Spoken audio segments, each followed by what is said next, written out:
Hi friends इनकी biryani recipe தான் பார்க்க போறோம். பிரியாணி எப்படி செய்யலாம் வாங்க பார்க்கலாம். என்னென்ன தேவை அப்படிங்கறத ஃபர்ஸ்ட் பாத்துறலாம். வாங்க பார்க்கலாம். 1 கிலோ சிக்கன் எடுத்து வச்சிருக்கேன். இது வந்து பிரியாணிக்கு. இது 1 கிலோ கபாபுக்கு எடுத்து வச்சிருக்கேன். இது பெரிய கோழிங்க, இது சின்ன கோழி. இது பிரியாணிக்கு பெரிய கோழி நல்லா இருக்கும் அப்படிங்கிறதுனால அது 1 கிலோ, இது சின்ன கோழி ஒரு கிலோ எடுத்து வச்சிருக்கேன் கபாபுக்கு. அதுக்கு என்னென்ன தேவை பிரியாணிக்கு அப்படிங்கறத பாத்துறலாம். இப்போ புதினா, கொஞ்சம் தயிர், இஞ்சி பூண்டு பேஸ்ட், 1/4 கிலோ வெங்காயம், 5 தக்காளி வெட்டி வச்சுருக்கேன். பிரிஞ்சி இலை ஒரு 5, 4 பட்டை, 4 அன்னாச்சி பூ, 5 ஏலக்காய், மார்த்தி ஒரு 5 எடுத்து வச்சுருக்கேன். இது வந்து நம்ம பிரியாணியில் போடுறதுக்காக எடுத்து வச்சுருக்கேன். இது வந்து பிரியாணி மசாலா நானே செஞ்சது. இது எப்படி அரைக்கணும் அப்படிங்கிறத உங்களுக்கு தெரியல அப்படின்னா கமெண்ட் பண்ணுங்கள். கமெண்டில் சொல்கிறேன். அப்படி இல்லைன்னா வீடியோ போடுறேன் நெக்ஸ்ட் வீடியோவில். 1 ஸ்பூன் கொத்தமல்லி தூள், 1/2 ஸ்பூன் கரம் மசாலா, 2 ஸ்பூன் பிரியாணி மசாலா. இது வந்து நம்ம கறி ஃபஸ்ட்டு வேக வச்சுருவோங்க, அதுக்காக எடுத்து வச்சுருக்கிறது. ஏன்னா கறியில் உப்பு பிடிக்காது, நம்ம அப்படியே போட்டோம்னா. இந்த மாதிரி செஞ்சு பாருங்கள், நல்லா டேஸ்ட்டாக இருக்கும், பசங்களும் விரும்பி சாப்பிடுவாங்க. இது வந்து கறியில் போடுறதுக்கு அது எப்படி செய்யணும் அப்படிங்கிறத நான் சொல்கிறேன். 1 ஸ்பூன் அது இப்போ கறியில் போடுறதுக்காக 1 ஸ்பூன் பிரியாணி இலை, பிரியாணி தூள், மிளகாய் தூள் 2 ஸ்பூன், கொத்தமல்லி தூள் 1 ஸ்பூன், 1 ஸ்பூன் கரம் மசாலா எடுத்து வச்சுருக்கேன். சரி எப்படி செய்யலான்னு பார்க்கலாம். நெய் மறந்துட்டேங்க, நெய் ஆட் பண்ணிக்கலாம். உங்களுக்கு வேணும் அப்படின்னா நெய் போட்டுக்கோங்க, இல்லைன்னா வேணாம், ஸ்கிப் பண்ணிக்கோங்க. ஃபஸ்ட்டு குக்கர் வச்சு எண்ணெயை ஊற்றிக்கலாங்க. ஃபஸ்ட்டு கறியை வேக வச்சுக்கலாம். இப்போ கறியை போட்டுக்கலாம். எண்ணெய் காஞ்சதும் கறியை போட்டுக்கலாம்.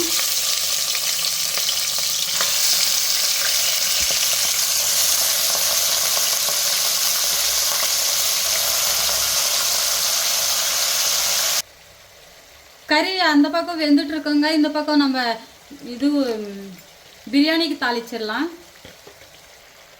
எண்ணெய் காஞ்சதுமே நம்ம எடுத்து வச்சிருக்க பிரிஞ்சி இலை, அன்னாச்சி எல்லாம் கொட்டிடலாம். அது வதங்கின பின்னாடி வெங்காயத்தை கொட்டிடலாம். இந்த பக்கம் கறியும் வெந்துடும், இந்த பக்கம் நம்ம வதங்கிறதுக்குள்ள அது வதங்கி வந்துடும். அதை எடுத்து இதில் ஆட் பண்ணிக்கலாம்.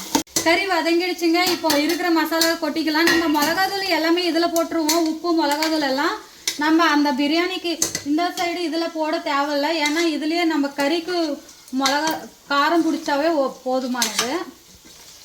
உப்பு கொஞ்சம் போட்டுக்கலாம். இதில் தான் நான் உப்பு காரம் எல்லாம் போடுவேன், பிரியாணியில் நான் போட மாட்டேன். ஏன்னா இதுலேயே சேர்த்துப்பேன். உப்பு மட்டும் பிரியாணியில் கொஞ்சோண்டு போட்டுக்குவேன். இப்போ 1 ஸ்பூன் இஞ்சி பூண்டு பேஸ்ட் போட்டு கலக்கிக்கலாம். ஒரு 5 நிமிஷம் வதங்கினதும் அரை கிளாஸ் தண்ணி ஊற்றி குக்கர் போட்டு மூடி வச்சிடலாம்.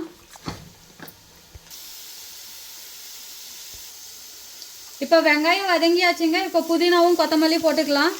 அந்த குக்கரில் கறி வெந்துட்டு இருக்குங்க. இப்போ நம்ம இந்த சைடு பிரியாணிக்கு தாளிச்சிடலாம். ஏன்னா ரெண்டுமே ஒரே டைம் ஆயிரும். அதனால வெங்காயம் அப்பயே போட்டது பார்த்துருப்பீங்க. வெங்காயம் வதங்கின பின்னாடி புதினா கொத்தமல்லி போட்டுட்டோம். புதினா கொத்தமல்லி போட்டுட்டதும் இஞ்சி பூண்டு பேஸ்ட் ஆட் பண்ணிக்கலாம். நான் மிளகாத்தூள் எல்லாமே குக்கர்லேயே போட்டுட்டேங்க. கறிக்கு பிடிச்சா இதுக்கும் பிடிச்சிரும், அதனால் இதுக்கு போட மாட்டேன் நான் மிளகாத்தூள். இஞ்சி பூண்டு பேஸ்ட் வதங்கிடுச்சுங்க. தக்காளி கொட்டிக்கலாம். தக்காளி பாருங்கள் இந்த அளவுக்கு வதங்கிடுச்சு. இப்போ மசாலா கொட்டிக்கலாம். நான் சொன்னேன் இல்லைங்களா, மிளகாத்தூள் போட மாட்டேன். மிளகாத்தூள் எடுத்து வைக்காத மசாலா இப்போ இதில் கொட்டிக்கலாம். பிரியாணி தூள் 2 spoon, 1/2 spoon garam masala, 1 spoon கொத்தமல்லி. இப்போ தயிர் போட்டுக்கலாம். 1/2 பேக்கெட் தயிர் கலக்கிட்டோங்க. இப்போ நான் 2 விசில் வச்சுருக்க கறியை எடுத்து கொட்டிக்கலாம்.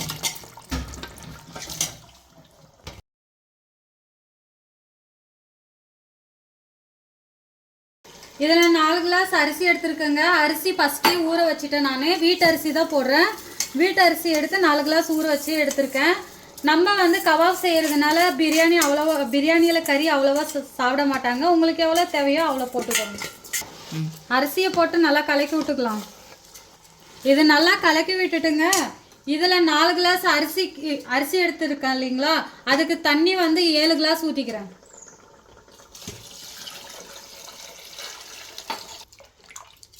இப்போ கலக்கி விட்டுட்டு உப்பு கரெக்டாக இருக்கான்னு பார்த்துக்கோங்க. உங்களுக்கு தேவையான உப்பு நீங்கள் போட்டுக்கோங்க. இப்போ எனக்கு கொஞ்சம் பத்தலை, அதனால் உப்பு ஆட் பண்ணிக்கிறேன். இப்போ கலக்கிட்டு மூடி வச்சுட்டு கபாபுக்கு ரெடி பண்ணிடலாம். கபாபுக்கு ஒரு முட்டையை உடச்சி ஊற்றிக்கலாம். 1 கிலோ சிக்கனுக்கு 2 பேக்கெட் எடுத்து வச்சுருக்கேன். நான் ஃப்ரெஷ் மசாலா தான் யூஸ் பண்ணுவேன். கபாப் மசாலா கொட்டிக்கலாம். இஞ்சி பூண்டு பேஸ்ட்டு 3 ஸ்பூன் போட்டுக்கலாம். எனக்கு கொஞ்சம் காரம் பத்தாது, அதனால காரம் கொஞ்சம் எக்ஸ்ட்ராவே சாப்பிடுவோம், அதனால மிளகாத்தூள் போட்டுக்கலாம். ஒரு 1/2 ஸ்பூன் உப்பு போட்டுக்கலாம். 1/2 ஸ்பூன் இன்னும் கொஞ்சோன்னு போட்டுக்கலாம், எனக்கு பத்தாது. இதை நல்லா கலக்கி விட்டுக்கலாம். எனக்கு உப்பு நாங்கள் கொஞ்சம் சாப்பிட்றதுனால உப்பு போட்டுருக்கேன். அதுலேயும் உப்பு எல்லாமே இருக்கும், நீங்கள் பார்த்துட்டு போட்டுக்கோங்க. இந்த அளவுக்கு நல்லா கலக்கி விட்டுக்கோங்க. 1 கிலோ கறியை எடுத்து இப்போ கலக்கிக்கலாம். இப்போ நல்லா கலக்கி விட்டுக்கலாம். கார்ன்ஃப்ளவர் பவுடரை நான் போட மாட்டேங்க, ஏன்னா நம்ம பசங்களுக்கு செய்கிறதுனால நான் கார்ன்ஃப்ளவர் பவுடர் எதுவுமே சேர்க்க மாட்டேன். இவ்வளோ தான் நான் சேர்ப்பேன். பாருங்கள், இந்த அளவுக்கு நல்லா கலக்கி விட்டுக்கோங்க. இது ஒரு 1/2 hour ஊறட்டும். கபாப் முடிஞ்சாச்சுங்க. இப்போ பிரியாணி பாருங்கள், இந்த அளவுக்கு நல்லா வெந்திருக்கு. இன்னும் கொஞ்சம் வேகட்டும். இப்போ கலக்கி வச்சுட்டு மூடி வச்சிடலாம். இந்த சைடு கபாபுக்கு என்ன வச்சுருக்காங்க அதுவும் காயட்டும். பிரியாணி ரெடி ஆகிடுச்சுங்க. இப்போ இதை மூடி வச்சு தம் போடணும். எண்ணெய் காஞ்சிருச்சுங்க. இப்போ கபாப் போட்டுக்கலாம். கபாப் போட்டுட்டு அதுலேயே கொஞ்சோண்டு கருவேப்பிலை போட்டுக்கலாங்க. கபாப் போட்டுட்டு கருவேப்பிலை போட்டாங்கன்னா கமகமான்னு நல்லாயிருக்கும். இந்த சைடு பிரியாணி தம் ஆகிட்டுருக்குங்க. இந்த சைடு கபாப் ரெடி ஆகிட்டுருக்கு. இதில் முட்டை வச்சுருக்கேங்க. ஃப்ரெண்ட்ஸ், ரெடி ஆகிடுச்சு பிரியாணி. வாங்க சாப்பிட்லாம். இந்த வீடியோ உங்களுக்கு பிடிச்சிருந்தா லைக் பண்ணுங்கள், ஷேர் பண்ணுங்கள், கமெண்ட் பண்ணுங்கள், மறக்காமல் சப்ஸ்கிரைப் பண்ணுங்கள்.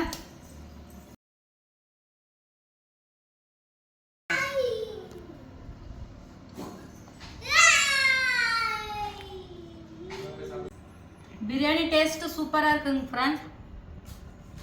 உப்பு காரம் எல்லாமே நல்லா பிடிச்சிருக்கு. கறிக்கு உப்பு காரம் எல்லாம் கரெக்டாக இருக்குது. இதே மாதிரி நீங்கள் ட்ரை பண்ணிவிட்டு கமெண்டில் சொல்லுங்கள் எப்படி இருந்துச்சு அப்படின்ட்டு. இந்த மாதிரி ட்ரை பண்ணுங்கள், நல்லாயிருக்கும்.